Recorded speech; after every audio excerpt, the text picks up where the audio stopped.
Hello बच्चों, welcome to Career Planet. Myself Surendra Gurwani. Electrostatics में हम डिस्कस कर रहे थे इलेक्ट्रिक डायपोल। तो प्रीवियस लेक्चर में, प्रीवियस वीडियो में हमने पढ़ा था इलेक्ट्रिक डायपोल के बारे में, डायपोल की डेफिनेशन, डायपोल का एग्जाम्पल, डायपोल का डायपोल मोमेंट। उसके बाद हमने पढ़ा था उस पर लगने वाला फोर्स, टॉर्क, फिर हमने पढ़ा उस पर वर्क डन और electric potential energy of dipole. ये सब हमने कर लिया था प्रीवियस वीडियो में। आज के लेक्चर में हम डिस्कस करेंगे electric field due to dipole. जैसा कि आपको बोर्ड पे दिख रहा है, इलेक्ट्रिक फील्ड हमें पढ़ना है due to dipole, different different locations पर, डिफरेंट डिफरेंट पोजीशंस पर। ठीक है, तो सबसे पहले पोजीशन जो आती है वो है एट सेंटर। तो ये डायपोल आपको दिख रहा है। डायपोल मतलब आपको पता है pair of equal and opposite charges which are kept at small distance. तो ये डायपोल है, ये माइनस क्यू, ये प्लस क्यू। सबसे पहला इलेक्ट्रिक फील्ड निकालेंगे हम इसके सेंटर पे। ठीक है, तो सेंटर देखो, सेंटर पॉइंट ये हो गया सी, सेंटर पॉइंट है। ये ले लेता हूं मैं ए पॉइंट, ये ले लेता हूं बी पॉइंट। ठीक है, तो अगर टोटल डिस्टेंस ए है तो ए से सी की डिस्टेंस आप बता सकते हैं। ए से सी की डिस्टेंस क्या होगी? स्मॉल ए। और सी से बी की डिस्टेंस क्या हो जाएगी? स्मॉल ए। ठीक है, इसका मतलब जो सेंटर पॉइंट हमें चाहिए, सेंटर पर इलेक्ट्रिक फील्ड, वो माइनस क्यू से भी कितना दूर है? ए डिस्टेंस पे है, और प्लस क्यू से भी कितना दूर है? ए डिस्टेंस पे।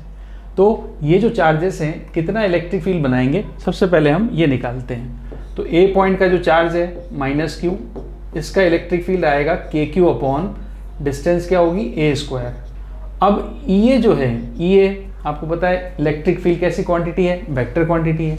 तो इनका डायग्राम आपको रिप्रेजेंट करना सबसे पहले ज़रूरी है। तो जैसा कि आपको पता है प्लस चार्ज की वजह से इलेक्ट्रिक फील्ड होता है अवे फ्रॉम द चार्ज, और माइनस चार्ज की वजह से होता है हमेशा टुवर्ड्स चार्ज। तो बताओ, प्लस चार्ज अगर है तो प्लस चार्ज की वजह से इलेक्ट्रिक फील्ड क्या होगा? Away from the charge.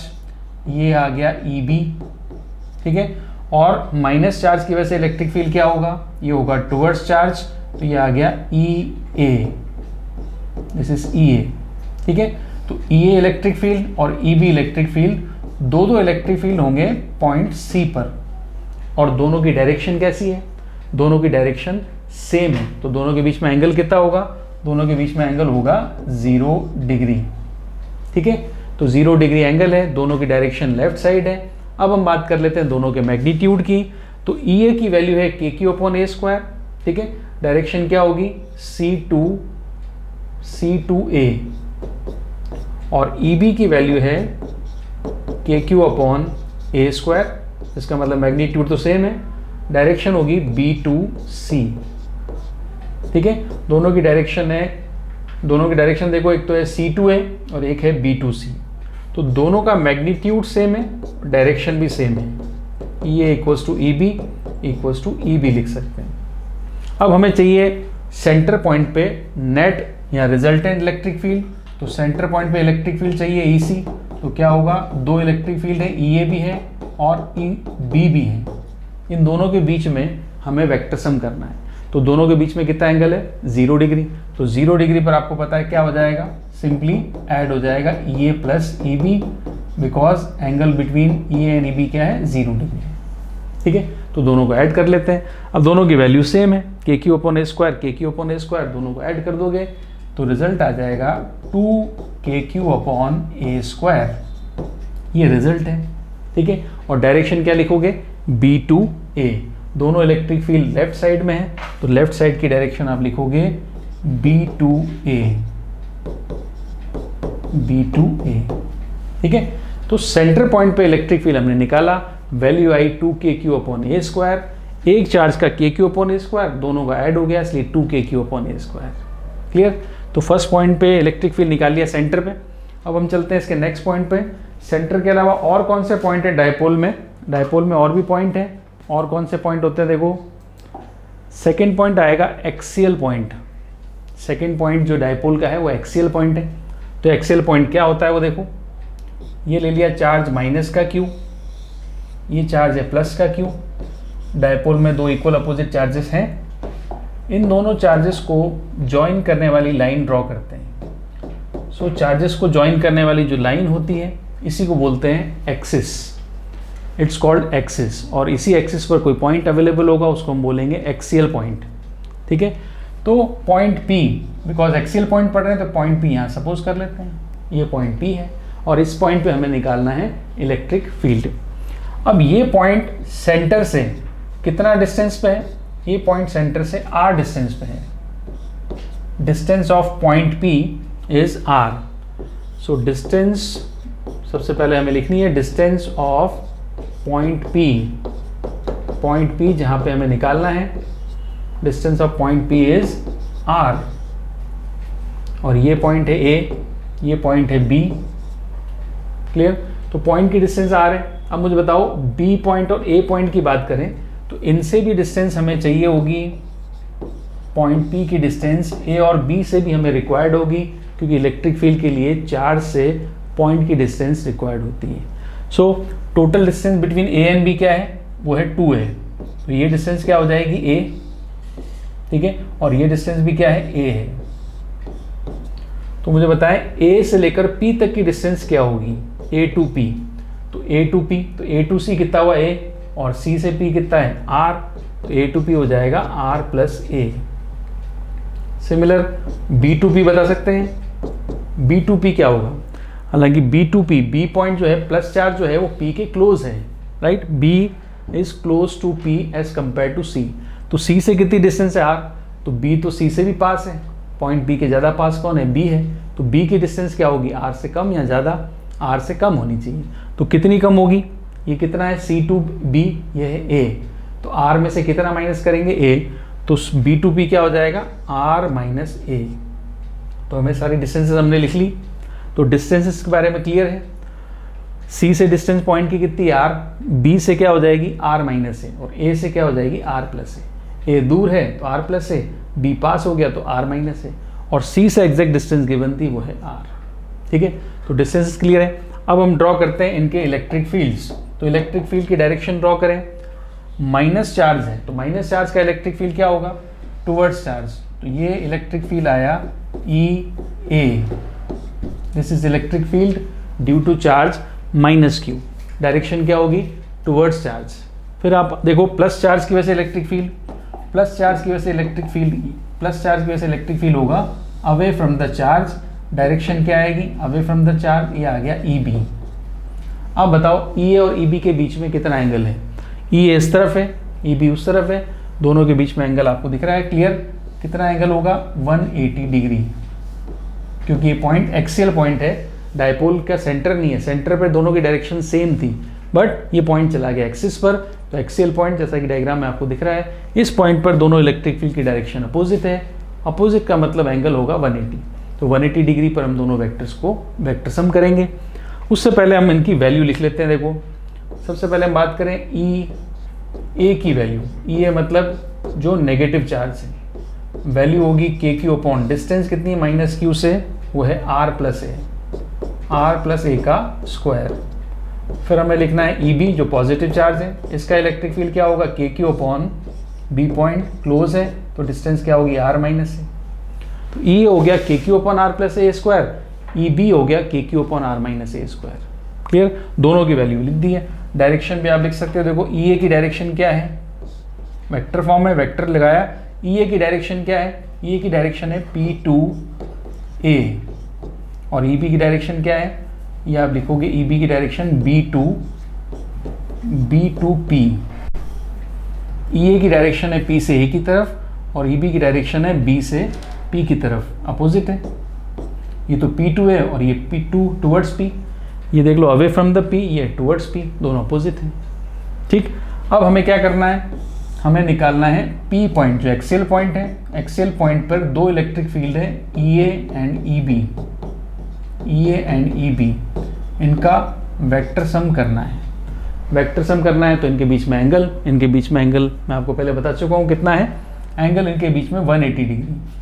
So theta equals to है 180 डिग्री। इसका मतलब ये दोनों आपस में सब्ट्रैक्ट होंगे, माइनस होंगे। ठीक है, अब माइनस करना है मुझे, तो आप मुझे बताएं EA माइनस EB लिखूं कि EB माइनस EA लिखें? माइनस करना, दोनों वेक्टर एक दूसरे के अपोजिट हैं। EA माइनस EB भी लिख सकते हैं, EB माइनस EA भी लिख सकते हैं, बट हम क्या लिखेंगे? हम लिखेंगे जो बड़ी फिजिकल क्वांटिटी है उसमें से छोटी को फिजिकल क्वांटिटी माइनस करेंगे, तो आपका आंसर पॉजिटिव आएगा, नेगेटिव नहीं आएगा। ठीक है, मान लो आपके पास EA की वैल्यू है 7, EB की वैल्यू है 10, तो 7 माइनस 10 से बेटर है हम 10 माइनस 7 करें, ठीक है, ताकि आंसर प्लस में आए। इसलिए हम क्या करेंगे, जो बड़ी क्वांटिटी है उसमें से छोटी क्वांटिटी माइनस करेंगे, ठीक है। 7 और 10 में तो आपको पता है 10 बड़ी क्वांटिटी है, बट इसमें मुझे बताओ EA बड़ा है कि EB बड़ा है।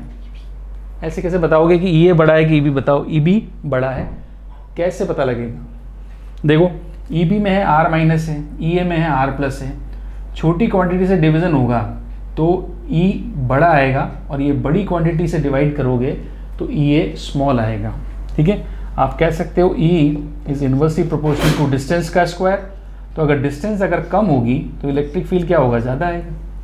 कम डिस्टेंस किस में है, B के लिए, B P के क्लोज है, डिस्टेंस कम है, इलेक्ट्रिक फील्ड ज़्यादा है। तो हम लिखेंगे यहाँ पे EB माइनस EA, हम लिखेंगे EB minus EA, EA minus EB न लिखकर हम लिखेंगे EB माइनस EA, ठीक है। फिर EB की वैल्यू पता है, EA की वैल्यू पता है, दोनों की वैल्यू रख लेते हैं। EB की वैल्यू ये है, EA की वैल्यू ये है, दोनों की वैल्यू रखनी है, माइनस करना है। दोनों में से कॉमन क्या आ रहा है, KQ, तो KQ मैं कॉमन ले लेता हूँ। EB के लिए आएगा 1/R माइनस A का स्क्वायर, और EA के लिए आएगा 1/R प्लस A का स्क्वायर, ठीक। इसको सॉल्व करना है। अब इसको सॉल्व करने के लिए हमें एलसीएम लेना पड़ेगा। एलसीएम लेंगे तो R माइनस A का स्क्वायर, R प्लस A का स्क्वायर, दोनों अलग अलग स्क्वायर है, तो एलसीएम के लिए हम इन दोनों को मल्टीप्लाई कर देते हैं, ठीक है। उससे हम आगे EP की वैल्यू सॉल्व कर सकते हैं। तो नेक्स्ट पेज पे चलते हैं। देखो EP की वैल्यू रिक्वायर्ड है, हमारे पास था KQ और यहाँ पर था R माइनस A का स्क्वायर, इसमें से माइनस करना था R प्लस A का स्क्वायर। तो एलसीएम ले लेते हैं। एलसीएम क्या आएगा, R square minus A square का होल स्क्वायर, KQ आपने कॉमन लिया हुआ है। अब R प्लस A का होल स्क्वायर यहाँ पर लिखोगे,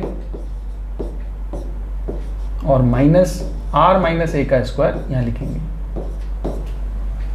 अब ये होल स्क्वायर एलसीएम ले लिया, इन दोनों को मल्टीप्लाई करके एलसीएम ले लिया, R प्लस A का होल स्क्वायर यहाँ आ गया, R माइनस A का होल स्क्वायर यहाँ आ गया। अब ये होल स्क्वायर ओपन करेंगे। अब R प्लस A का होल स्क्वायर तो ओपन कर दिया, देखो KQ R square plus A square plus 2RA, और माइनस ब्रैकेट में देखो R माइनस A का होल स्क्वायर क्या होगा, R square plus A square minus 2RA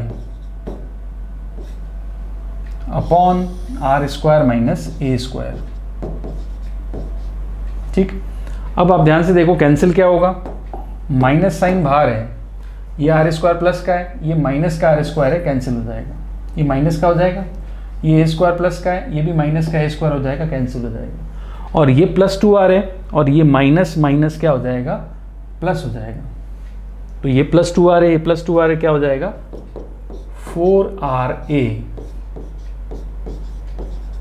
upon R square minus A square, ठीक है। ये पॉइंट, ये एक्सेल पॉइंट पे इलेक्ट्रिक फील्ड की वैल्यू आई। अब इस वैल्यू तक तो आ गया, रिजल्ट तक तो लास्ट तक। अब इस थोड़ा सा कन्वर्ट करें, मॉडिफाई करें इलेक्ट्रिक फील्ड के फॉर्मूले को, और इसको हम लिखें डायपोल मोमेंट के फॉर्म में।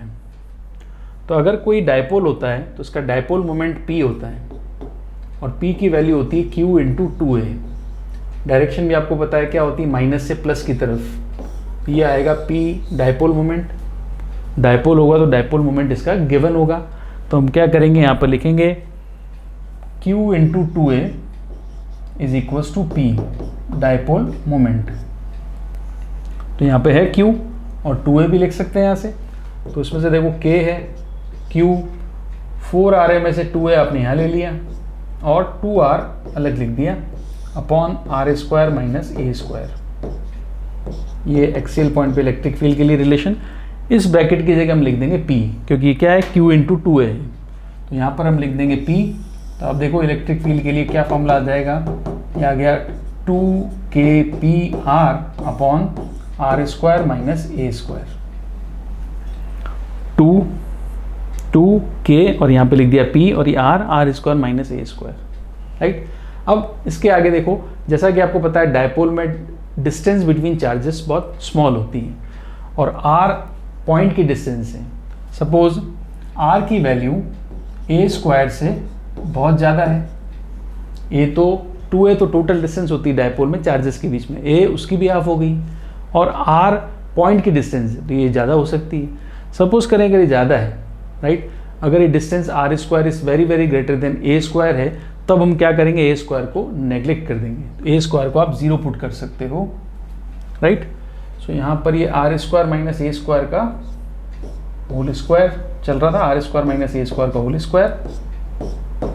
अब a स्क्वायर को नेग्लेक्ट कर देते हैं, तो a स्क्वायर को नेग्लेक्ट करोगे, 0 लिख दोगे, तो r स्क्वायर की पावर 2 क्या हो जाएगा, r पावर 4। तो EP की वैल्यू देखना क्या आएगी, 2kpr upon r power 4।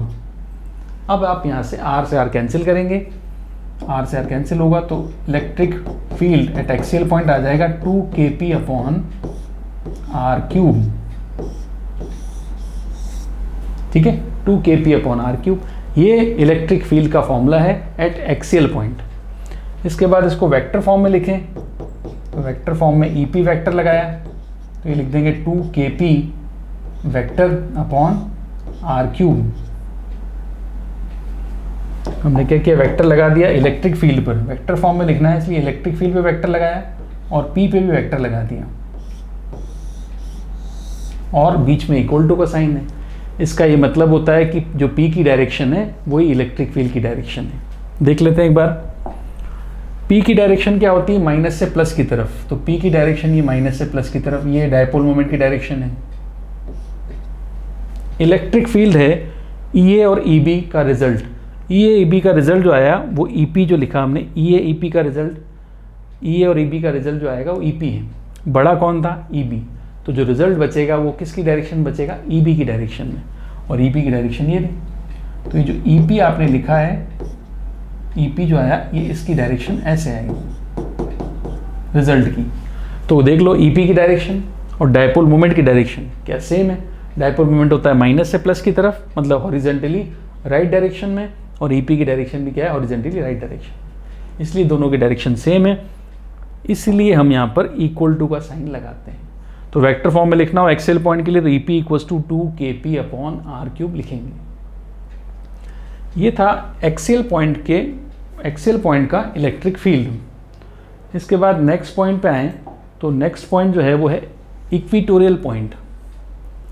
Centre पढ़ लिया हमने, सेंटर के बाद एक्सेल पॉइंट पढ़ लिया, अब पढ़ रहे हैं हम इक्वेटोरियल पॉइंट। तो इक्वेटोरियल पॉइंट पर इलेक्ट्रिक फील्ड की वैल्यू हमें निकालनी है। तो उससे पहले हम सबसे पहले ये समझें इक्वेटोरियल पॉइंट होता क्या है। ये चार्ज है माइनस का क्यू, ये है प्लस का क्यू। एक्सेल पॉइंट आप पढ़ चुके हो, दोनों को ज्वाइन करने वाली लाइन पर जो प्रेजेंट होगा पॉइंट, उसको एक्सेल पॉइंट कहते हैं। एक्सेल के अलावा अब इन दोनों को ज्वाइन करने वाली लाइन मतलब एक्सिस के बाद हम ड्रॉ कर रहे हैं इसका एक परपेंडिकुलर बाइसेक्टर। तो डायपोल पे अगर आपने एक परपेंडिकुलर बाइसेक्टर ड्रॉ किया, उस परपेंडिकुलर बाइसेक्टर पे जो पॉइंट प्रेजेंट होता है उसको कहते हैं इक्वेटोरियल पॉइंट। तो यहाँ पर ले लिया पॉइंट, ये इक्वेटोरियल पॉइंट ये वाला है, और ये सेंटर है। सेंटर से इक्वेटोरियल पॉइंट की डिस्टेंस क्या ले लें, r। पहले एक्सेल पॉइंट की डिस्टेंस भी हमने r ली थी, तो यहाँ पे भी हम क्या ले लेंगे, r पॉइंट की डिस्टेंस है, ठीक। इसके बाद देखो ये a पॉइंट है, ये b पॉइंट है, और ये a। टोटल डिस्टेंस डायपोल के बीच में 2a होती है, तो सेंटर और a के बीच में a, और सेंटर और b के बीच में भी a। इसके अलावा अब हमें डिस्टेंस किसकी चाहिए, डिस्टेंस चाहिए a और p के बीच में। कितनी डिस्टेंस होगी, a और b के बीच में डिस्टेंस कितनी होगी। ये सारी डिस्टेंसेस मैं लिख देता हूँ। देखो कौन कौन सी डिस्टेंस हमने यूज़ की अभी तक। गिवन थी CP, C से इक्वेटोरियल पॉइंट की डिस्टेंस कितनी है, r। इसके अलावा A to C and B to C, ये डिस्टेंस होती है A। तो आप सपोज कर लोगे डिस्टेंस, सपोज करो डिस्टेंस कौन सी, A to P and B to P। जो पॉइंट है आपका इक्वेटोरियल पॉइंट उसकी बात कर रहे हैं। A to P, B to P suppose कर लो x, और x की वैल्यू क्या होगी, वो आप लिख सकते हो x, ये x है, ये भी x है, तो पाइथागोरस थ्योरम से x निकाल सकते हो, क्या होगा r square plus a square, ठीक है। ये वैल्यू आ गई। अब क्या करें, डिस्टेंसेस निकाल ली। अब सारी डिस्टेंसेस गिवन थी, निकाली। अब इलेक्ट्रिक फील्ड, सबसे पहले हम इलेक्ट्रिक फील्ड को ड्रॉ करते हैं। तो माइनस क्यू चार्ज अपना इलेक्ट्रिक फील्ड बनाएगा। तो माइनस क्यू चार्ज हमेशा इलेक्ट्रिक फील्ड बनाता है towards negative charge, towards minus charge. तो ये इलेक्ट्रिक फील्ड ऐसे बनेगा, इसको लिख दिया मैंने ई ए। और जो पॉजिटिव चार्ज है, पॉजिटिव चार्ज इलेक्ट्रिक फील्ड बनाता है हमेशा हमेशा अपने से दूर की तरफ, तो ये बनेगा ई बी। प्लस चार्ज है, away from the charge, minus होगा टूवर्ड्स चार्ज, ई ए रहा, ई बी ए रहा। अब ई ए और ई बी के बीच में हमें डायरेक्शन या हमें एंगल तो नहीं पता कि ई और ई बी के बीच में एंगल क्या है, नहीं पता। एंगल हम निकाल भी सकते हैं, बट एंगल निकालने से बढ़िया और एंगल निकाल के वेक्टर सम करने से अच्छा है, बेटर तरीका है कि आप इसको कंपोनेंट मेथड से करो। याद रखें, इक्विटोरियल पॉइंट के लिए हमेशा कंपोनेंट मेथड लगाते हैं। अगर वेक्टर सम करने बैठोगे 2 थीटा एंगल पे तो बहुत ज़्यादा कॉम्प्लिकेटेड होगा। तो हम क्या करेंगे इसमें, हम करेंगे इसमें कंपोनेंट मेथड का यूज़। तो ये एंगल थीटा सपोज कर लो, ये भी एंगल क्या हो जाएगा थीटा, तो ये थीटा है तो ये भी एंगल क्या होगा थीटा, और ये एंगल थीटा है तो ये भी एंगल क्या होगा थीटा। ठीक, अब ई ए के कंपोनेंट करते हैं। तो ई ए का कंपोनेंट आया ई ए कॉस थीटा, और ई ए का जो वर्टिकल कंपोनेंट आएगा वो आ जाएगा E A sine theta. E A vector था, ये ई ए इस तरह से था, इसके 2 कंपोनेंट हो गए, ई ए कॉस थीटा इधर और ई ए साइन थीटा इधर। ठीक है, तो 2 कंपोनेंट्स हो गए हमारे पास यहाँ पर, ई ए कॉस थीटा और ई ए साइन थीटा। तो horizontal component E A cos theta है। अब ई ए के तो 2 कंपोनेंट कर दिए, अब ई बी के कंपोनेंट करें 2, तो ई बी के भी 2 कंपोनेंट कर सकते हैं इजीली। तो ई बी के 2 कंपोनेंट में आप देखोगे, एक तो हॉरिजॉन्टल कंपोनेंट आएगा ई बी का इस तरफ, वो आ जाएगा ई बी कॉस थीटा, और ई बी का वर्टिकल कंपोनेंट भी आएगा, वो यहाँ लिख देंगे, वो क्या आ जाएगा ई बी साइन थीटा। तो इक्विटोरियल पॉइंट की जब हम बात करेंगे तो सबसे इंपॉर्टेंट इसमें डायग्राम होता है। डायग्राम अगर आप अच्छे से बना लो, कंपोनेंट्स को आप बढ़िया से लिख दो, तो आपको इजीली समझ में आ रहा है यहाँ पर कि E B sine theta upward, E A sine theta downwards, और कॉस थीटा दोनों कंपोनेंट जो हैं वो हॉरिजॉन्टल है, लेफ्ट साइड में है। ठीक, अब इनकी वैल्यूज़ की बात करें तो ई ए और ई बी की वैल्यू निकालें। ई ए की वैल्यू के क्यू अपॉन एक्स स्क्वायर और ई बी की वैल्यू भी के क्यू अपॉन एक्स स्क्वायर है। इसका मतलब दोनों की वैल्यू सेम है, दोनों की जगह में ई लिख देता हूँ। ई ए भी ई है और ई बी भी ई है। अब ये जो ई बी साइन थीटा है, इसको मैं अलग से बना रहा हूँ। ई बी की वैल्यू ई है तो मैंने लिख दिया ई साइन थीटा, और ई ए साइन थीटा है तो ई ए साइन थीटा की वैल्यू ई ए की जगह में ई लिख दूंगा, तो इसकी भी वैल्यू क्या है ई साइन थीटा। अब ये 2 कंपोनेंट्स हैं साइन वाले, ध्यान से देखोगे तो दोनों इक्वल है, मैग्नीट्यूड में इक्वल है और डायरेक्शन में अपोजिट है। अब आपको पता है कि जब इक्वल अपोजिट चीज़ होती है तो क्या करते हैं, वो एक दूसरे को कैंसिल कर देते हैं। Equal opposite vectors, equal opposite quantities हमेशा एक दूसरे को कैंसिल कर देंगे। तो वर्टिकल कंपोनेंट्स तो क्या होंगे, कैंसिल हो जाएंगे, और हॉरिजॉन्टल कंपोनेंट कैंसिल नहीं कर रहे हैं, इनकी दोनों की डायरेक्शन सेम है। ई कॉस थीटा इधर है, ई बी कॉस थीटा भी इधर है, तो हॉरिजॉन्टल कंपोनेंट क्या हो जाएंगे, ऐड हो जाएंगे। वर्टिकल कंपोनेंट्स कैंसिल हो जाएंगे, वर्टिकल कंपोनेंट्स कैंसिल्ड हो जाएंगे, और हॉरिजॉन्टल कंपोनेंट्स ऐड हो जाएंगे। तो अगर हॉरिजॉन्टल कंपोनेंट ऐड हो जाएंगे तो हम यहाँ पे इजीली अब निकाल सकते हैं इक्वेटोरियल पॉइंट पर इलेक्ट्रिक फील्ड। इक्वेटोरियल पॉइंट हो गया P, नेट इलेक्ट्रिक फील्ड जो इक्वेटोरियल पॉइंट पर आएगा वो हमने सीधा लिख दिया, 2 कंपोनेंट्स हैं, E A cos theta plus E B sine theta, sorry E A cos theta plus E B cos theta. दोनों कॉस कंपोनेंट ऐड हो जाएंगे, दोनों साइन कंपोनेंट्स कैंसिल हो जाएंगे। ठीक, तो यहाँ पर और ई ए बी की वैल्यू, दोनों की वैल्यू सेम है, जैसा कि यहाँ लिखा है ई ए और ई बी की वैल्यू दोनों की वैल्यू सेम है, तो दोनों की जगह में ई लिखूंगा, तो ई कॉस थीटा आंसर आ जाएगा 2e कॉस थीटा। अब क्या करें, ई की वैल्यू पुट कर दें, कॉस थीटा की वैल्यू पुट कर दें, तो यहाँ पर हम रिजल्ट निकाल सकते हैं। कॉस थीटा की वैल्यू इस ट्राइंगल से निकालनी पड़ेगी। आपको पता है कॉस थीटा इक्वल्स टू क्या होता है, बेस अपॉन हाइपोटेनस। बेस कितना है a और हाइपोटेनस कितना है, सॉरी बेस अपॉन हाइपोटेनस, हाँ बेस अपॉन a, बेस हो गया, हाइपोटेनस कितना x हो गया। तो कॉस थीटा की वैल्यू a अपॉन x और ई की वैल्यू है के क्यू अपॉन एक्स स्क्वायर। तो 2 upon x square cos theta हो गया a अपॉन एक्स। ये आया रिजल्ट। अब x की वैल्यू तो हमें यहाँ पर रखनी पड़ेगी, क्योंकि x आपने क्या किया था, सपोज किया था। देखो सपोज AP और BP की वैल्यू x है, ये आपने सपोज किया था, तो x में तो आंसर छोड़ नहीं सकते। मैंने x सपोज किया, कोई y सपोज करेगा तो y में थोड़ी लिखेगा आंसर, कोई z सपोज करे, कोई x सपोज करे y। तो सपोज की हुई क्वांटिटी में कभी आंसर नहीं देना होता है, इसलिए हम क्या करेंगे, x की वैल्यू को पुट करेंगे। और x की वैल्यू हमने लिखी है, देखो कितनी है, r square plus a square. तो EP की वैल्यू मतलब इक्वेटोरियल पॉइंट पे जो इलेक्ट्रिक फील्ड आया, इसकी वैल्यू देखो ऊपर तो है 2kqa, तो उसको मैं लिख देता हूँ k 2qa अपॉन x की वैल्यू में रख दूंगा यहाँ से x square plus a square है। यहाँ पर हो रहा है टोटल x क्यूब हो रहा है, टोटल यहाँ पर x क्यूब है, और x की वैल्यू मैंने पुट कर दी under root r square plus a square. ये टोटल x क्यूब है, तो r square plus a square, under root का मतलब पावर हाफ, और क्यूब 3 आ गई, 3 और हाफ मतलब 3/2।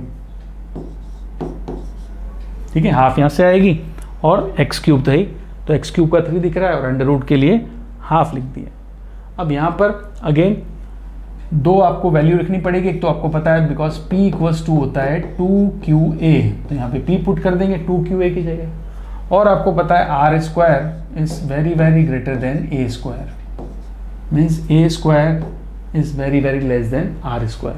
तो A स्क्वायर अगर बहुत छोटा तो हटा देते हैं इसको।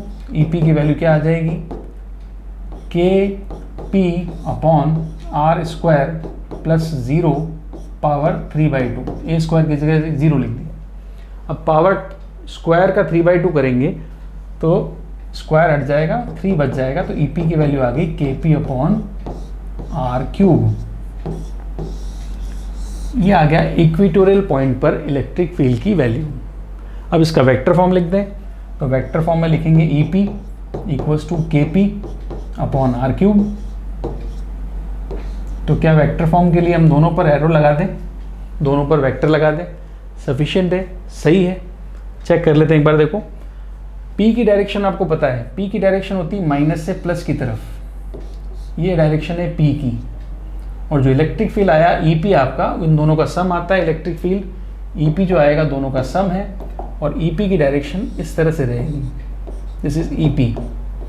तो EP इधर है, डायपोल मोमेंट की डायरेक्शन माइनस से प्लस की तरफ होती है, तो डायपोल मोमेंट इधर, नेट इलेक्ट्रिक फील्ड आपका इधर आ रहा है। तो सेम डायरेक्शन है कि अपोजिट है, अपोजिट है, तो अपोजिट है तो हम क्या करेंगे, यहाँ पर माइनस साइन का यूज कर लेंगे। तो इक्वेटोरियल पॉइंट पर जो इलेक्ट्रिक फील्ड होता है वो डायपोल मोमेंट के अपोजिट होता है, और एक्सियल पर सेम डायरेक्शन में होता है। ठीक है, अब इसमें देखते हुए हम आगे चलें तो हम एक इम्पॉर्टेंट पॉइंट्स हम बात कर सकते हैं। इम्पॉर्टेंट पॉइंट्स हैं डायपोल के लिए। पहला इम्पॉर्टेंट पॉइंट आपको दिख रहा है कि if R is same, the distance अगर सेम है तो एक्सियल और इक्वेटोरियल का रेशियो जो रहेगा वो 2:1 होगा। अगर डिस्टेंस सेम है, पॉइंट की डिस्टेंस सेम है, एक्सियल हो चाहे इक्वेटोरियल हो, अगर पॉइंट डिस्टेंस सेम है तो एक्सियल पॉइंट पे इलेक्ट्रिक फील्ड इक्वेटोरियल का डबल होता है। उसके बाद डायरेक्शन की बात करें तो एक्सियल पॉइंट का इलेक्ट्रिक फील्ड डायपोल मोमेंट की डायरेक्शन में होता है, इक्वेटोरियल का इलेक्ट्रिक फील्ड डायपोल मोमेंट के अपोजिट डायरेक्शन में होता है, तो दोनों की डायरेक्शन अपोजिट होती है। थर्ड पॉइंट में लिखा गया है आर्बिटरी पॉइंट। अभी आपने दो पॉइंट लिए, पहला पॉइंट लिया आपने एक्सियल पॉइंट, दूसरा पॉइंट लिया आपने इक्वेटोरियल पॉइंट। ठीक है, इन पॉइंट्स के अलावा भी कोई पॉइंट होता अगर, तो वो है आर्बिटरी पॉइंट। ये रहा, ये होता है थीटा एंगल पे और R डिस्टेंस पे।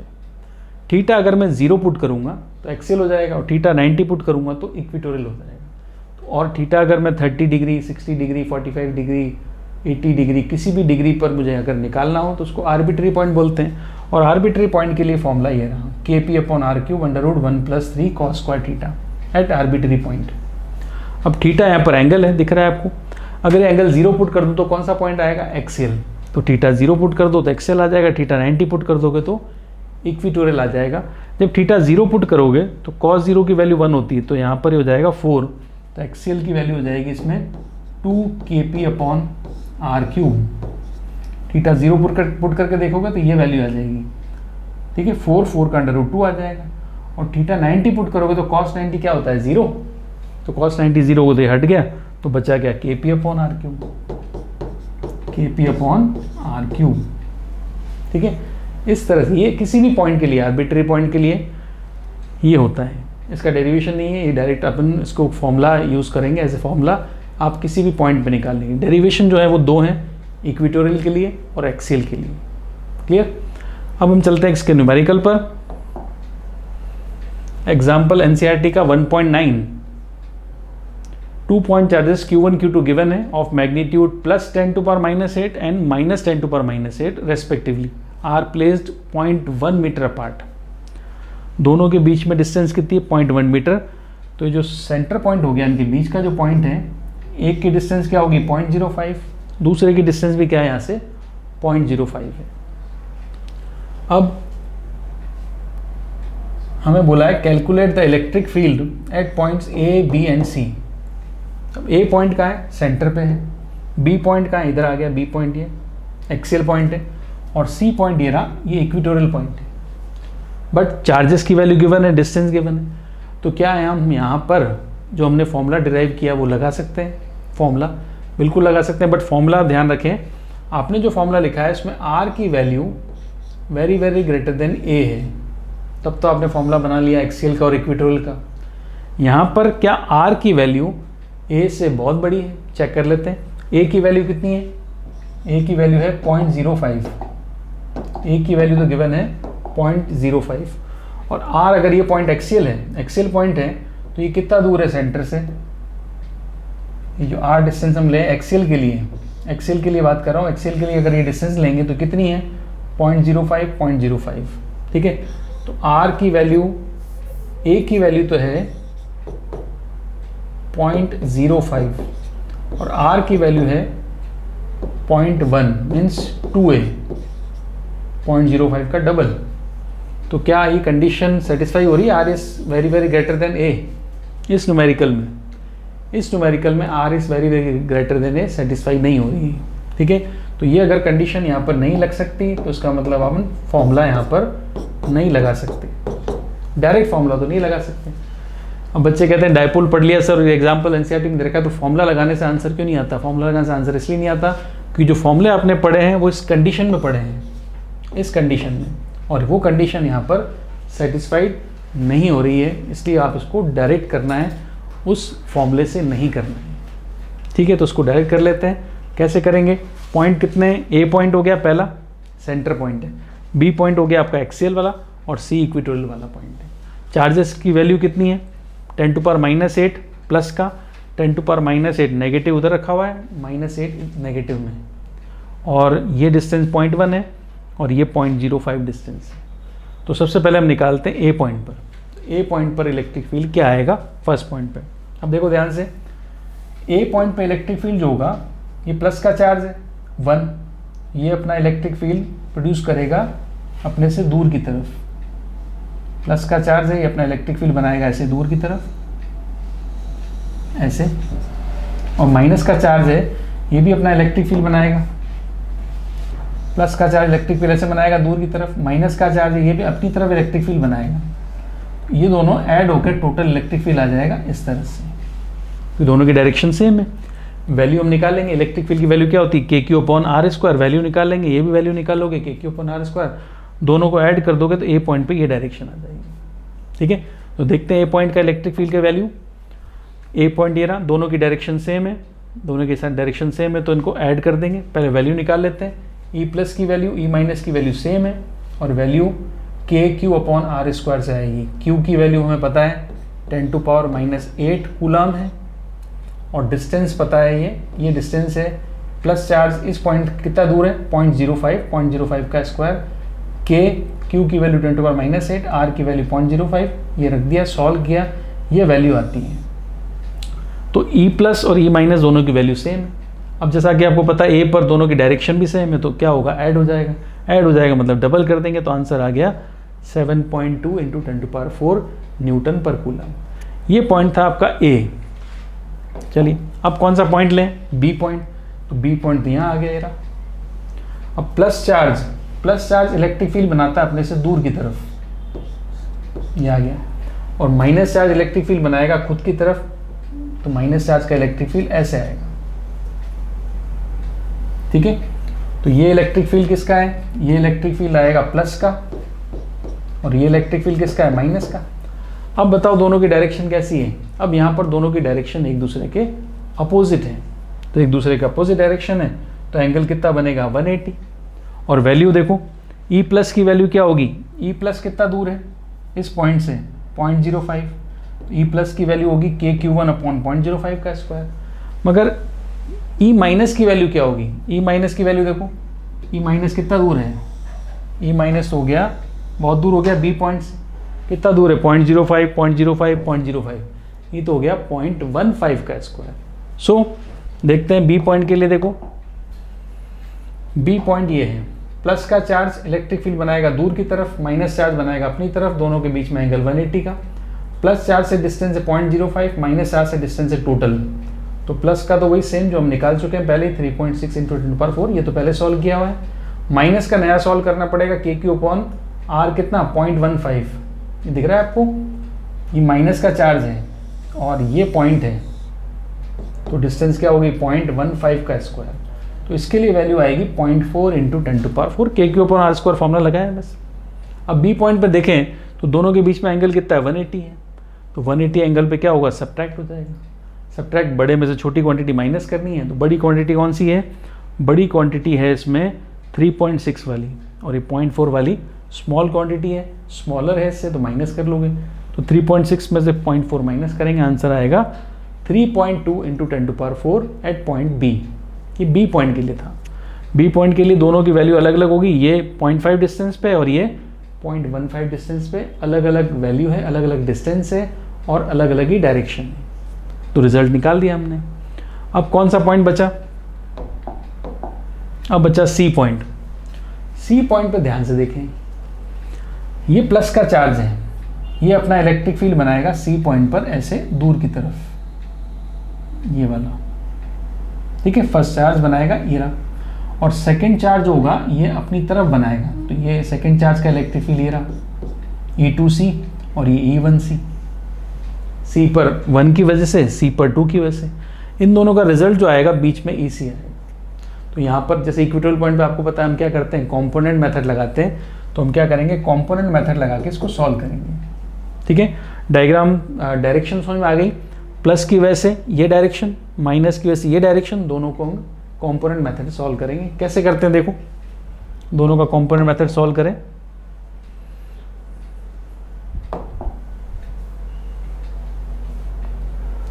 देखिए हम तो थर्ड पॉइंट पे हम निकाल रहे हैं, थर्ड पॉइंट है आपका C point at point C, ठीक है। सी पॉइंट है, तो ये चार्ज आपका प्लस का क्यू,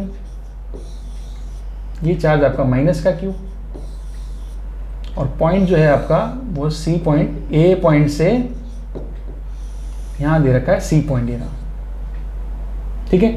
अब जैसा कि मैंने आपको ड्रॉ किया, बताया कि ए जो चार्ज है प्लस का, ये इलेक्ट्रिक फील्ड बनाएगा अपने से दूर की तरफ ऐसे, और माइनस का चार्ज अपनी तरफ बनाएगा खुद की तरफ ऐसे, ये आ गया E माइनस लिखूं और इसको E प्लस लिख दिया मैं, ठीक है। अच्छा डिस्टेंस की बात करें तो ये 0.05 है और ये 0.1 गिवन है डायग्राम में, तो एंगल तो निकाल ही सकते हैं हम, एंगल निकालेंगे यहाँ cos थीटा sin थीटा की वैल्यू निकाल सकते हैं हम, ठीक है। चलो पहले देखें तरफ, आपको पता है इक्विटोरियल के लिए हमें क्या करना पड़ता है, कंपोनेंट वाला मेथड यूज़ करना पड़ता है। तो मैं यहाँ पे हॉरिजॉन्टल ड्रॉ कर लेता हूँ एक्सिस, और वर्टिकल ड्रॉ कर लेता हूँ। अब हॉरिजॉन्टल ड्रॉ कर, ये एंगल थीटा है तो ये भी एंगल क्या होगा थीटा, ये थीटा है ये भी थीटा होगा सेम, और ये भी थीटा होगा, ठीक है। तो E प्लस का कंपोनेंट लेंगे इधर, E प्लस का हॉरिजॉन्टल कंपोनेंट क्या आएगा, E plus cos theta, same जैसे इक्वेटोरियल के डेरिवेशन में किया था। E माइनस का कंपोनेंट क्या आएगा, E माइनस का कंपोनेंट भी इधर ही आएगा, वो आ जाएगा E माइनस कॉस थीटा। ये दोनों कंपोनेंट सेम डायरेक्शन में होते हैं, हॉरिजॉन्टल कंपोनेंट सेम डायरेक्शन में होंगे तो ऐड हो जाएंगे, वर्टिकल कंपोनेंट्स कैंसिल हो जाते हैं। कैसे देख लो, E प्लस का वर्टिकल कंपोनेंट क्या आएगा, E प्लस साइन थीटा, और E माइनस का वर्टिकल कंपोनेंट नीचे की तरफ होगा, ये आ जाएगा E माइनस साइन थीटा। तो वर्टिकल कंपोनेंट्स कैंसिल हो गए, हॉरिजॉन्टल कंपोनेंट ऐड हो गए, ठीक है। और इनकी वैल्यू भी निकाल सकते हैं। ई प्लस की वैल्यू और ई माइनस की वैल्यू सेम है क्योंकि दोनों चार्ज सेम है, डिस्टेंस सेम है। के क्यू अपॉन डिस्टेंस बताओ कितनी है, 0.1, तो 0.1 का स्क्वायर। अब के आपको पता है 9 इंटू 10⁻9, क्यू आपको पता है 10⁻⁸ और 0.1 का स्क्वायर हो जाएगा 0.01। ठीक है, तो यहाँ पर ई प्लस और ई माइनस दोनों की वैल्यू सेम है और उसकी वैल्यू आ गई 10⁻⁸। यहाँ पर एक 1 बचा, ये 2 0 बच जाएंगे, पॉइंट हटाओगे तो यहाँ पर 100 आएगा। 100 को भी ऊपर ले जाएं तो ये आएगा 9 इंटू 10⁻³ न्यूटन पर कूलम। ठीक, अब ये आ गई वैल्यू। तो ई प्लस की ई माइनस की दोनों की वैल्यू सेम है, तो हमें देखें पॉइंट पी पर, ये जो पॉइंट सी था, सी पॉइंट पर कितना इलेक्ट्रिक फील्ड का आंसर आएगा। सी पॉइंट जो दिया था क्वेश्चन में, तो सी पॉइंट पर ये 2 इलेक्ट्रिक फील्ड है, दोनों को हम ऐड कर देंगे, E plus cos theta plus E minus cos theta, तो दोनों को ऐड कर देते हैं, तो दोनों की वैल्यू तो सेम है, तो उसका डबल कर देते हैं। आंसर क्या आएगा, देखो 2 से मल्टीप्लाई कर दिया।